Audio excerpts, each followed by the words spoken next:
नमस्कार, आप देख रहे हैं कोसी संचार न्यूज और मैं हूं राजीव कुमार। बिहार लोकतंत्र की धरती है, यहाँ राजतंत्र नहीं चलेगा। आपदा मद से मिलने वाली सहायता राशि का चेक पीड़ित परिवारों को सरकार के द्वारा बिहार के जनता के द्वारा जो टैक्स जमा होता है उसी टैक्स से सहायता राशि उपलब्ध कराई जाती है, न कि राजतंत्र वाला खैरात से। यह बात हम नहीं कह रहे हैं, यह बात कह रहा है आलमनगर विधानसभा के महागठबंधन के पूर्व विधायक प्रत्याशी राजद नेता इंजीनियर नवीन निषाद ने प्रेस वार्ता के दौरान कही है।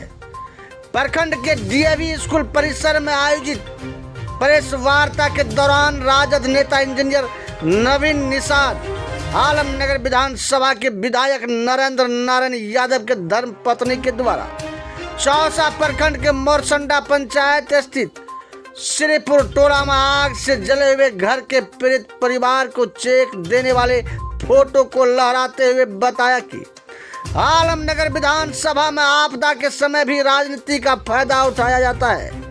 वार्ड की वजह से उत्पन्न आपदा हो या फिर आग लगने से उत्पन्न आपदा हो, पीड़ित परिवार को तुरंत सरकार की तरफ से सहायता मुहैया करानी चाहिए। आपदा के समय अगर सहायता नहीं मिलती है तो विलंब से मिलने वाली सहायता उतना लाभदायक नहीं रह जाता है।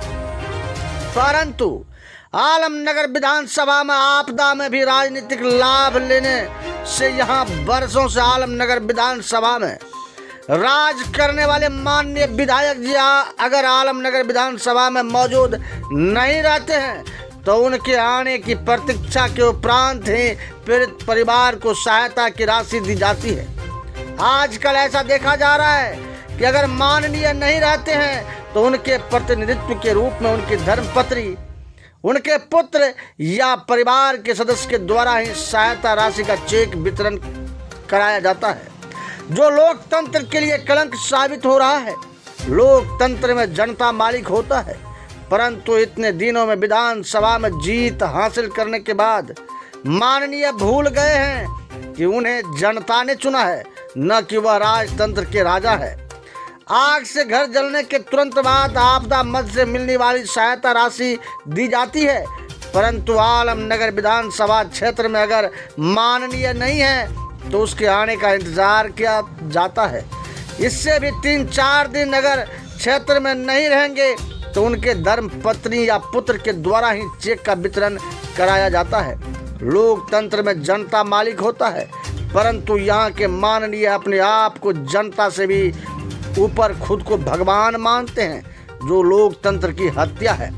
आलमनगर विधानसभा क्षेत्र में अंचल कार्यालय में दाखिल खारिज के नाम पर लूट मची है और माननीय की आंख में पट्टी लगा हुआ है।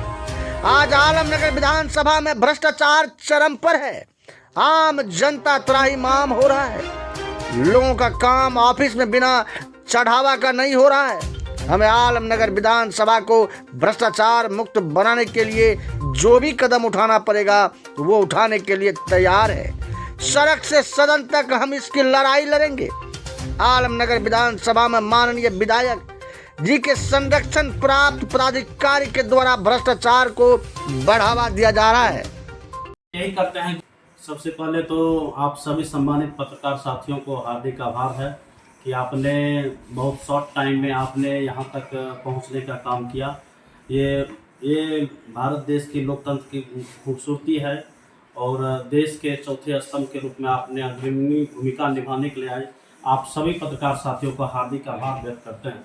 आज का जो मुख्य प्रेस का जो विषय है कि आलमनगर विधानसभा क्षेत्र अंतर्गत अंचल अधिकारी के द्वारा अंचल में मतलब व्यापक पैमाने पर भ्रष्टाचार फैला हुआ है। अर्थात कहें कि किसी भी काम के लिए बिना चढ़ावा के कोई काम नहीं होता है और हमें संभवतः यह अगर अच्छे तरीके से किया जाएगा तो बिहार में सबसे अधिक भ्रष्टाचार जो चरम पर है आलमनगर विधानसभा क्षेत्र के आलमनगर प्रखंड है, चौसा प्रखंड है, पुरेनी है, उदा किशुनगंज है।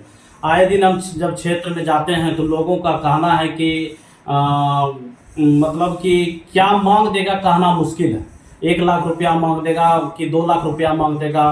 और ये आज जो विशेष ये भ्रष्टाचार तो बहुत दिनों से मैंने मुद्दा उठाया, लेकिन आज विशेष प्रेस कॉन्फ्रेंस का जो भ्रष्टाचार का जड़ आखिर किया है, इस तस्वीर को आप देख लीजिए। भ्रष्टाचार ये रिश्ता क्या कहलाता है, आप देखिए। ये तस्वीर किनकी है? एक तस्वीर में आप देख सकते हैं कि लोकतंत्र में पद की गरिमा को कितना धज्जियां उड़ा रहे हैं। और ये तस्वीर है अग्नि पीड़ित परिवार को जो सरकारी राशि आपदा मद से दी जाती है, वो माननीय मंत्री पूर्व मंत्री आदरणीय नरेंद्र नारायण बाबू के धर्मपत्नी का है। और हम प्रशासन से और सरकार से भी और माननीय विधायक जी से भी कहना चाहते हैं कि आलमनगर विधानसभा में प्रतिनिधित्व विधायक कौन है? आप हैं क्या आपकी पत्नी है या आपके बच्चे हैं? और दूसरा कि अग्नि पीड़ित परिवार को माननीय के प्रत्याशा में और मतलब 2 दिन 3 दिन बीत जाता है तब उनको ये राशि दिया जाता है, जबकि पीड़ित परिवार का सभी चीज नष्ट हो जाता है।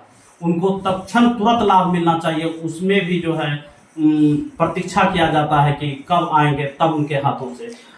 इतने दिनों विलंब होने का कारण क्या हो जाता है? अग्नि पीड़ितों को राशि क्यों नहीं उपलब्ध कराई जाती है? अग्नि पीड़ित परिवार को जबकि प्रशासन की ओर से हमने बात करता है, ठीक है तुरंत देते हैं, लेकिन अब प्रशासन ही बताए और माननीय विधायक जी ही बताए कि क्या कारण है। मैं सब यही देखा जाता है अमूमन की प्राय ऐसा नहीं है कि ये संयोग बस वहाँ पहुँच गए हैं, ऐसा पहली घटना नहीं है। ये देख लीजिए आप चौसा के ये कल का ये फोटो है, कल चौसा प्रखंड के मुरसंडा गांव में श्रीपुर वासा में जो आप देख लीजिए कि किस हैसियत से मतलब किस कारण से किस परिस्थिति में माननीय विधायक जी रहते थे। एक बात है कि वो शासन सत्ता के प्रतिनिधित्व यहाँ करते हैं और उनकी धर्मपत्नी के द्वारा उनके हाथों के द्वारा चेक बंटवाया जा रहा है। और 2 दिन पहले आप देखिए रात के गलियारे में मतलब 3 दिन के बाद पीड़ित परिवार को आलमनगर के रतवारा पंचायत के छतौना वासा में दिया जा रहा है। तो आप समझ सकते हैं। और आए दिन देखने को मिलता है कि जो है पीड़ित परिवार को जैसे कि कोई पानी में डूब गया, कोई कुछ हो गया, तो जबकि सरकार का ये मंशा है कि तत्क्षण लाभ मिले उनको, लेकिन उनको चेक बांटने के कारण जो विलंब से मिलता है। इसलिए हमारा आग्रह यह है कि जिला प्रशासन से भी कि मानवीय हित को देखते हुए यथाशीघ्र अंचलाधिकारी, हो सकता है अंचलाधिकारी दबाव में करते होंगे। मतलब आपका सीधा सीधा ये आरोप है कि विधायक जी के द्वारा दबाव दिया जाता है अधिकारियों पर? अगर नहीं उनकी कॉल डिटेल को खंगाला जाए, अगर नहीं है तो सच और झूठ पता चल जाएगा। आखिर पदाधिकारी तो मानव ही है, उनको भी संवेदना है कि हमको तुरंत लाभ देना है, लेकिन किस कारण से या तो प्रशासन बतावे या तो माननीय विधायक बतावे कि अग्नि पीड़ित परिवार को इतने विलंब से क्यों मिलता है। कुछ पूछना